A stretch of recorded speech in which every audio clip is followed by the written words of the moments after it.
जन्म शताब्दी पुस्तक माला 63, भावी महाभारत इस तरह लड़ा जाएगा, डे 6। परम पूज्य गुरुदेव वंदे माँ की ऊर्जा से ओतप्रोत, परम पूज्य गुरुदेव वंदे माँ का आशीष, दादा गुरुदेव की ऊर्जा, समस्त सप्तऋषियों की ऊर्जा और भारत विश्व गुरु है। बस ये एक भाव। भावी महाभारत का क्या अर्थ है? भावी महाभारत का यही अर्थ है कि भावनाओं से महान भारत की स्थापना। हम भावनाओं में एक महान भारत को देख लें, एक दिव्य भारत को देख लें, एक ऐसा भारत जो विश्व गुरु है, एक ऐसा भारत जिसकी आन बान शान तिरंगा है, एक ऐसा भारत जिसमें हमारी सबकी एक महत्वपूर्ण भूमिका है। आइए गुरु सानिध्य में इस स्वाध्याय के माध्यम से गुरु चरणों में शरणागति के भाव से बैठ जाएं और उनसे पूछें, इस भावी महाभारत में आपकी इस देह की क्या भूमिका है? आपने इस देह को धरती पर भेजा है, इसका क्या कारण है? आप इस देह का, हे महाकाल, आप इस देह का अपने अनुसार उपयोग कर लीजिए। इसी के साथ स्वाध्याय को आगे बढ़ाते हैं। परम पूज्य गुरुदेव ने पिछली बार बहुत सारी चीजें समझाई। फिर परम पूज्य ने कहा पिछली बार कि हमें जाति पाति के भाव से, भेदभाव से बाहर आना है। आराधना की शक्ति समझाई, आराधना कैसे की जाती है, घेराव की शक्ति बताई, असहयोग और सत्याग्रह किस तरह किया जाएगा इस समय वो बताया। हम घर बैठे बैठे आराधना कैसे कर सकते हैं वो समझाया गया। हम घर बैठे बैठे सोसाइटीज में बात करके आराधना कर सकते हैं। हमें जड़ पर काम करना होगा। परिणाम के बाद जब कुछ गलत हो जाता है उसके बाद यूनिटी हो जाती है, लेकिन उस यूनिटी से पहले अगर हम जड़ को ठीक कर लें, हम सेक्स एजुकेशन के बारे में बच्चों से बात करें तो शायद परिणाम बेहतर होने लगेंगे। गुरुदेव ने ये समझाया। पशु बलि को रोकने की आवश्यकता है, यानी पशुव्रत वृत्ति को रोकने की आवश्यकता है। गुरुदेव ने इसे समझाया। गुरुदेव ने ये कहा, भीतर साहस जगा लीजिए। जहां जहां हिंसा हो रही है, जहां जहां अनुचित हो रहा है, उस अनुचित को रोकने के लिए आवाज उठाइए। और हमें करना कुछ नहीं है, हमको कॉपी पेस्ट करना है, क्योंकि ये ज्ञान हमारा नहीं है। ये ज्ञान परम पूज्य गुरुदेव का है, सप्त ऋषियों का है, ब्रह्म ऋषियों का है, देव ऋषियों का है, हमारे साइंटिस्टों का है। हमको केवल इसको कॉपी पेस्ट करना है। कहाँ पर? अपने जीवन में, गुण कर्म स्वभाव में, अपने आचरण में। और उसके बाद इसको भोपू के जैसे जाके चिपका देना है। कहाँ पर चिपकाना है वो गुरु अपने आप डिसाइड कर लेंगे। हम केवल ये भाव रखें, महाकाल आपकी इस योजना में हमको भागीदार बना लीजिए। हम इधर उधर भाग रहे हैं, अब हम इधर उधर ना भागे, हम आपकी तरफ भागे, आपके भागीदार हो जाए। गुरुदेव कहते हैं प्रखर आंदोलन चलाने होंगे। इन गंदे रिवाजों के विरुद्ध जहां कहीं भी हो सके हमको सत्याग्रह करना चाहिए और जेल जाना चाहिए, भले ही इससे थोड़ा सा नुकसान हो और कानून का उल्लंघन हो। हम नहीं जानते क्या कानून होता है, कानून कहाँ होता है और कहाँ नहीं होता। अगर कानून न्याय और इंसाफ के विरुद्ध बाधक होता तो हम कानून को भी देखेंगे और कानून को तोड़ने को जो खामियाजा उठाना पड़ता है उस नुकसान को भी उठाएंगे और बर्दाश्त करेंगे। न्याय बड़ा है, कानून बड़ा नहीं है। न्याय बड़ा है, कानून बड़ा नहीं है। अगर कानून यह कहता है कि बुढ़े आदमी के साथ में छोटी बच्ची का ब्याह करने में कोई कानूनी रुकावट नहीं है, और अगर बच्ची का बाप छोटी बच्ची का बूढ़े आदमी के साथ शादी कर रहा है और कानूनी रुकावट नहीं है, तो हम कानून की परवाह नहीं करेंगे और हम कानून को तोड़ देंगे। अब गुरुदेव ये भी कह रहे हैं कि भाई नाली में हाथ डालेंगे तो गंदगी तो हाथ में आएगी ना। नाली की सफाई करने जा रहे हैं तो नाली को दूर दूर से कैसे साफ किया जाएगा? तो जब भी हम इन कुरीतियों के विरुद्ध आवाज उठाएंगे, अगर हम अग्नि में हाथ डालेंगे तो थोड़ा बहुत जलने की संभावना होगी, लेकिन गुरुदेव और माँ के प्रेम का कंबल हमारे ऊपर होगा, वो कवच के रूप में काम करेगा। लेकिन थोड़ा बहुत तो अपना घर फूंक कर ही इस यात्रा पर चला जा सकता है, तो उसके लिए तैयार होना पड़ेगा। ये अध्यात्म जो है दुधारी तलवार के समान है, इस तलवार पर चलना होगा। लेकिन यकीन कीजिए उस तलवार की धार हमारा अहित नहीं कर सकती, केवल हमारे प्रारब्धों का क्षय करेगी। क्या भगत सिंह को फांसी पर नहीं झूलना पड़ा? लेकिन हम परम पूज्य गुरुदेव वंदे माँ की संतान है, हमारे लिए जो उचित है वही होगा। एक बार इस यात्रा पर चलकर देखना है, तब समझ में आएगा। तो अन्याय तो नहीं होने देंगे, फिर उसके लिए थोड़े डंडे खाने पड़े तो खाएंगे। और आज की डेट में क्या होगा, जेल क्या होगी? आज की डेट में ये होगा कि लोगों से उल्हाना सुननी पड़ेगी, लोगों से बातें सुननी पड़ेंगी। हमें तो एक और बड़ी प्यारी बात थोड़े दिन पहले सुनने मिली, उसे सबके सामने रख देते हैं। हमें ये समझ में आया कि ये जो शब्द है काउंसलिंग, ये शब्द हमने क्यों रखा, इस देह ने ये शब्द क्यों रखा, श्री प्रिया काउंसलिंग? बिल्कुल नहीं पता। बस श्री का मतलब है राधा और श्री की प्रिया, राधा रानी की प्रिया। राधा रानी की प्रिया क्या कर रही है? राधा रानी की प्रिया वो कर रही है जो उसका गुरु कहे, क्योंकि श्री जी यही सिखाती है, गुरु का कहना मानो, जो गुरु कहे वो करते चलो। गुरु जी ने कहा स्वाध्याय करना है, नियमित करना है। अच्छा ठीक है जी, स्वाध्याय करेंगे। नियम नहीं बन रहा था, नियम नहीं बन रहा था, गुरु जी ने नियम से जोड़ दिया। लो बेटा यहाँ बैठो, नियम पूरा हो जाएगा, बोल बोल के स्वाध्याय कर लो। तुम छोटे बच्चे हो, जैसे छोटा बच्चा बोल बोल के राइम याद करता है तो उसे याद होती है, तो हम श्री जी के गुरु जी के छोटे बच्चे हैं, हमें पढ़ पढ़ के याद नहीं होता, हमें बोल बोल के याद होता है, बोल बोल के बात समझ में, बोल बोल के समझ में आती है, ऐसे आती ही नहीं। बहुत प्रयास किया, गुरु जी ने कहा यहाँ बैठ के बोल लो, तुम्हारी बोली का मैं उपयोग कर लूंगा, क्योंकि तुम बोलोगे ही नहीं, मैं बोलूंगा। ठीक है, अब कहने वालों ने हमें समझाया, ये काउंसलिंग शब्द आता है ना जी, और काउंसलिंग शब्द को स्टेटस पे डाल देते हैं, तो लोग सोचते हैं हम बीमार हैं, लोग सोचते हैं हमको कोई परेशानी है और हम संसार में जाके काउंसलिंग ले रहे हैं। तो उनको जवाब दे दीजिए, हाँ, हम परम पूज्य गुरुदेव की काउंसलिंग में बैठे हैं, हम वंदे माता जी की काउंसलिंग लेते हैं, हम ऋषि संतों की काउंसलिंग लेते हैं, हम देव ऋषियों की काउंसलिंग लेते हैं। इस संसार में हर मानव को काउंसलिंग की आवश्यकता है, क्योंकि किसी को अपनी भावनाएं समझ में नहीं आ रही, किसी को अपनी विचारणाएं समझ में नहीं आ रही। जो सदा प्रसन्न है, जिसके पास आनंद है और मंगल का भाव है, जो कभी भी किसी भी परिस्थिति में ऊपर नीचे नहीं होता है, उसे शायद किसी काउंसलिंग की आवश्यकता नहीं होगी। लेकिन जो सुख दुख को अनुभव करता है, जो ऊपर नीचे हो जाता है विषम परिस्थितियों में, उस हर आत्मा को काउंसलिंग की आवश्यकता है। तो ये काउंसलिंग है, क्योंकि इसमें परम पूज्य गुरुदेव की, वंदे माँ की श्रेष्ठ लेखकों की किताबों को, महर्षियों की किताबों को पढ़ा जाता है। तो बिल्कुल गर्व के साथ कहिए, नाम में नहीं उलझने की आवश्यकता है, उन्हें बताइए और कहिए कि आप सुनकर देख लीजिए, आप सुनकर देख लीजिए। और ज्यादा से ज्यादा क्या होगा, कोई ये सोचेगा कि हम पागल हैं, हाँ तो हम अपने भगवान के लिए पागल हैं, ये एक सर्टिफिकेट है। कैसे पता चलेगा कि यात्रा ठीक चल रही है? इस यात्रा के ठीक चलने का जो सर्टिफिकेट है वो यही है कि लोग कहना शुरू कर दें, अरे आप पागल हो गए हैं क्या? हाँ, हम प्यार में पागल हो गए। किसके प्यार में? हम दिव्य गुणों के प्यार में पागल हो गए, हम भगवान के प्रेम में पागल हो गए। भगवान कौन? श्रेष्ठ गुणों का समुच्चय। हम अपने गुरुदेव माँ के प्रेम में पागल हो गए, और इस पागलपन से हमें कोई बुराई नजर नहीं आती। ये पागलपन हमारा भीतर से सुधार कर रहा है। बाहर से आपको पागल दिखाई देते हैं, पर हमारे अंतःकरण में सुधार हो रहा है। कहिए ये बात, बिल्कुल गर्व से कहिए, और बिल्कुल मत हिचकिए इसलिए स्टेटस पर लगाते हुए, इंस्टाग्राम पर लगाते हुए। कब? जब आपके जीवन में परिवर्तन हुआ, कब? जब आपका जीवन खूबसूरत बना। तो हर जगह लगाइए, विचार मत कीजिए इस बारे में। तो गुरुदेव यही कह रहे हैं कि हम कानून तोड़ेंगे जहां आवश्यकता होगी, लेकिन न्याय का साथ देंगे। न्याय और कानून का भेद बता दिया, क्योंकि कानून किस पर काम करता है? कानून बात करता है प्रमाणों के आधार पर। हर चीज का प्रमाण कैसे दिया जाएगा? हवा है, प्रमाण दे दो जरा हवा का, कैसे दोगे हर चीज का प्रमाण? हर चीज का इस संसार में प्रमाण नहीं है। ईश्वर है, लेकिन कौन कोई लिख कर दे सकता है सर्टिफिकेट पे कि ईश्वर है, मैंने देखा है, ईश्वर की ऐसी आंख होती है, ऐसी नाक होती है, ऐसे टांग होती है? ऐसा हो सकता है क्या? अरे, जिसको देखना है उसे सूर्य में भी ईश्वर दिख जाएगा, चंद्रमा में भी ईश्वर दिख जाएगा, सितारों में भी दिख जाएगा, और जिसे नहीं दिखना है उसे कहीं ईश्वर नहीं दिखेगा। जिसे देखना है उसे एक सांस में ईश्वर दिख जाएगा। अरे ये आती जाती सांस कैसे आ रही है? अरे ये तेरा बायोलॉजिकल सिस्टम कैसे चल रहा है? कौन है जो तेरे अंदर बैठकर तेरा खाना पचा रहा है? कोई तो होगा, तूने तो मुंह में निवाला डाला, फिर उसको चबा लिया। कहाँ से शक्ति आई चबाने की? कैसे आई? कौन है जो पेट में बच्चे को पाल देता है? जो गर्भ में भ्रूण आया वो पूरा का पूरा बड़ा हो जाता है। ये सब ईश्वर ही तो कर रहा है, कोई नियामक सत्ता ही तो कर रही है। मानना है जिसे, वो एक पल में मान जाएगा, और जिसे तर्क और कुतर्क करने हैं वो किसी भी बात पे नहीं मानेगा। तो हम इसमें उलझे ही ना, हम इसमें उलझे ही ना। हम तो भोपू के जैसे अपने गुरु का कहना माने और बजे, और न्याय वही जो गुरु कहे, धर्म वही जो गुरु कहे। और इस आपत्ति काल में युग धर्म से बड़ा कोई धर्म नहीं, युग धर्म से बड़ा कोई धर्म नहीं। गुरुदेव कह रहे हैं इस तरीके से लोगों के मन में बगावत का भाव पैदा किया ही जाना चाहिए, वो बात पैदा की ही जानी चाहिए जो समाज के लिए अत्यंत आवश्यकता है। धर्म के नाम पर जो भी कुछ हो रहा है, जितने पैसे का अपव्यय हो रहा है, हमको उसके लिए सहर्ष करना पड़ेगा, और हमको ये कहना पड़ेगा कि निहित स्वार्थवश जिन्होंने महंत और गद्दी के नाम पर इतना अकूट धन जमा करके रखा है, और जो कुछ व्यक्तियों की सुविधा के लिए खर्च किया जा रहा है, उसको हमें समाज के लिए खर्च कर देना चाहिए। धन, हमें ऐसे मंदिरों में धन नहीं देना चाहिए, और हमें ऐसे पुजारियों और महंतों को जो करोड़पति और अरबपति बने हुए हैं और राजा और महाराजाओं के बाप बने हुए हैं, इस तरीके के विलासी जीवन जी रहे हैं जिस तरह का कोई करोड़पति ही जी सकता है, इस तरह के विलासी लोगों को हम कहेंगे कि आप धर्माचार्य नहीं हो सकते हो, हम आपको धर्माचार्य नहीं रहने देंगे। अगर आप धर्माचार्य हैं तो आपको संत के तरीके से जीवन जीना चाहिए।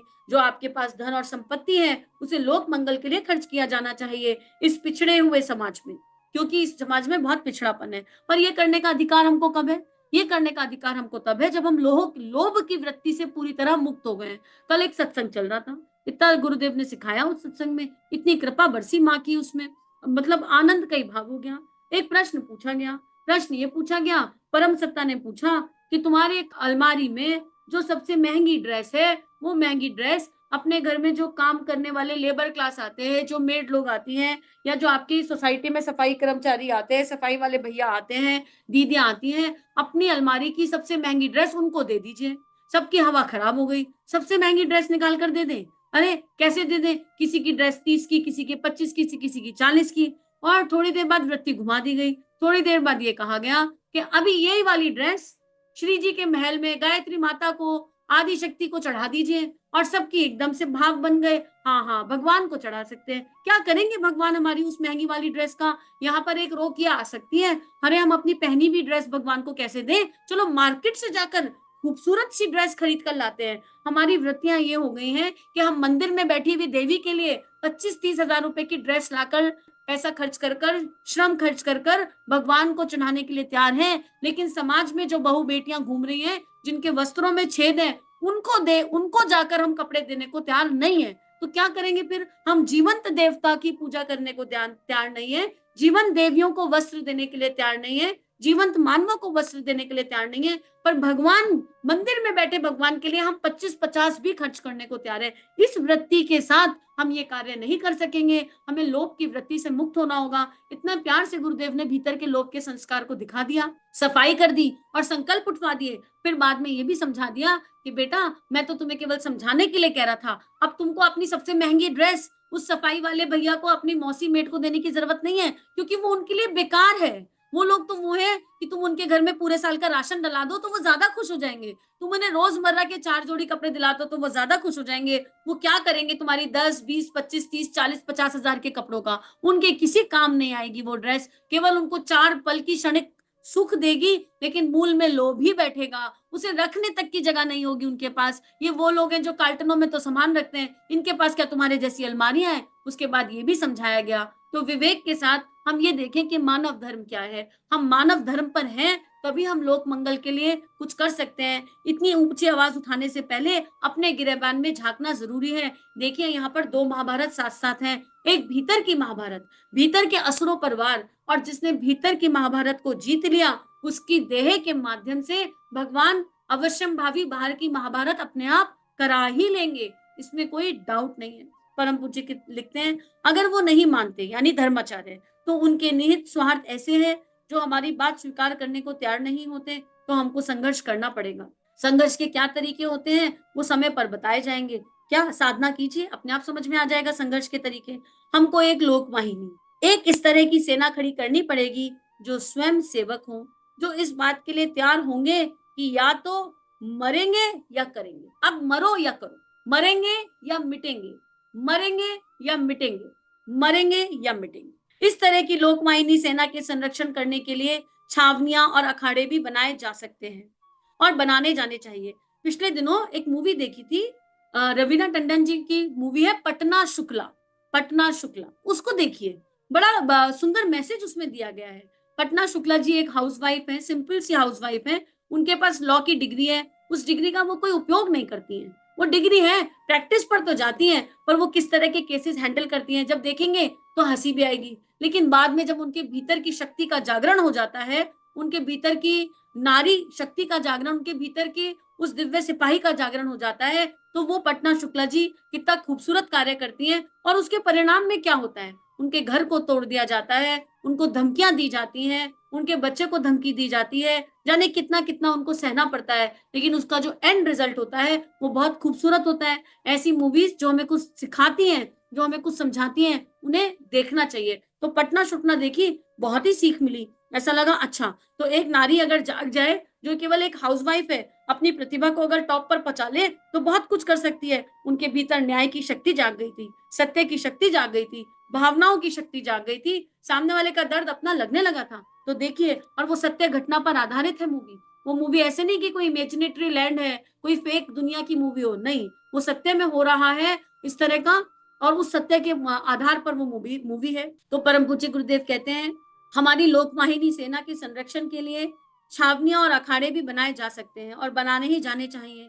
उनका कार्य प्रदर्शन करना भी होना चाहिए, उनका काम घेराव करना भी होना चाहिए, सत्याग्रह करना भी होना चाहिए। उनका काम इस तरह के काम करना होना चाहिए जो लोगों के भीतर बगावत के भाव पैदा करे। तो सबसे पहले अपने भीतर बगावत, किसके प्रति? कुरीतियों के प्रति। हमारे मन में जो कुरीतियां हैं, हमारे मन में जो वृत्तियां हैं, हमारे मन में जो भय है, हमारे मन में जो कायरता है, पहले इसको घेर कर इसको भगाएंगे। कैसे नहीं जाएगा? गायत्री साधना से जाएगा। नियमित गायत्री साधना जो करेगा, जो सभ्यता के प्राण को नियमित धारण करेगा, उसके भीतर सत्प्रवृत्तियों का जागरण निश्चित है। जहां विरोधी तत्व ज्यादा समर्थ हो, जिनके विरुद्ध जिन पर अत्याचार किया जा रहा हो, सताया जा रहा हो, उनकी संख्या अगर कम है तो कम संख्या वाले लोगों की सहायता करने के लिए एक बड़ी सेना, एक बड़ी लोकवाहिनी सेना तैयार हो जाए। जिस तरीके से सरकारी सेना होती है, सरकारी सेना के तरीके से तो नहीं, पर क्रांतिकारियों की सेना के तरीके से, लोक निर्माण की सेना के तरीके से भावी महाभारत का स्वरूप देने के लिए एक सेना खड़ी करी जानी पड़ेगी, जो भ्रष्टाचारियों से लेकर के बेईमानों तक, दूध में मिलावट करने वालों से लेकर कम नापने और तोलने वालों तक, और अवांछनीय प्रक्रिया और अवांछनीय चीजें समाज में उत्पन्न करने वाले और फैलाने वालों से लोहा लेना पड़ेगा, मुकाबला करना पड़ेगा और मजबूर करना पड़ेगा कि आप ऐसा काम नहीं कर सकते और आपको ऐसा काम नहीं करना चाहिए। एक सेना घर बैठे तैयार हो सकती है। कैसे तैयार हो सकती है? जब भी हम कुछ अवांछनीय देखें, आजकल सिनेमा क्या क्या परोस रहा है, बहुत सुंदर भी आ रहा है, बहुत खराब भी आ रहा है, कैसी कैसी पेंटिंग पोर्ट्रेट्स आ जाती हैं, जब भी कहीं देखें उनके एंटी चले जाएं, कह दीजिए स्वीकार नहीं है। एक पिछले दिनों एक आंदोलन आया था, नो बिंदी नो बिजनेस, कितना सक्सेसफुल हुआ।